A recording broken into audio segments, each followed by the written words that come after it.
Congressman Carlos Gimenez himself. Your reaction to that report, and in particular, I would love to hear you respond to the president saying he's acting out of an abundance of caution, and that's why he was justified in shooting down those 3 balloons whose origins we do not know.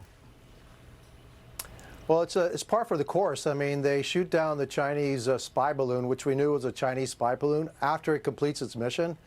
And then those things, we don't know what they are, we just shoot them down. And so do I blame him for shooting them down after, what happened with the Chinese spy balloon? Probably not, because we didn't know what they were. They could have been additional Chinese spy balloons. But again, we need to have a policy that unidentified objects coming from a foreign adversary, that's the key. All right, they need to be shot down before they enter, or as they enter U.S. airspace, not after they complete their mission. Congressman, here's the question for me. I think what's really dispiriting to people is, most of us think our military has the capacity to distinguish between a surveillance object from a foreign nation and a hobbyist balloon. If you asked me before all this, can our military do that? I would say absolutely. They've got to have the capacity to do that. It seems to be the case either that we do not, or that the president didn't care and he simply wanted to look tough. Can you help us understand, is this simply beyond our capacity right now, or is there a lot of politics wrapped up in the decision making over the last 2 weeks? Well, look, he said that now we're looking for these things, and actually he's right. We're actually looking for them. There were issues with radar and their calibration.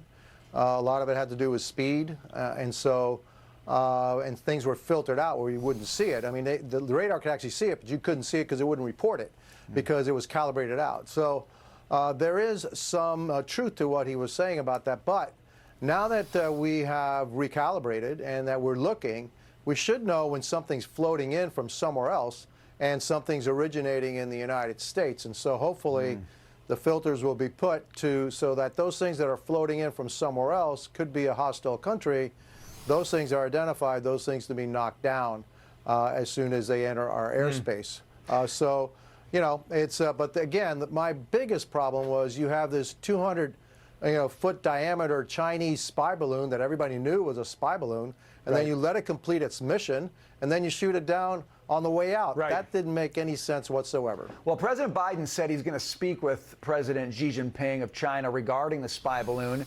promised he would get to the bottom of the issue. The problem, it seems to me, is he hasn't gotten to the bottom of much of anything having to do with China over the past 2 years. Do you hold out any hope that he's going to have a productive conversation with Xi Jinping? No, I don't. Look, it's troubling to me that every decision this president makes, it appears to me to be contrary to the interests of the United States. And so I don't believe anything productive is going to come out of a conversation with China. China understands that this president is very weak. His responses are very weak. And they're going to continue to do what they're doing, not only with spy balloons, but their efforts around the world to become the dominant economic and military power in the near future. And we in the United States better wake up, and the rest of the world better wake up, and we need to take steps to make sure that never happens.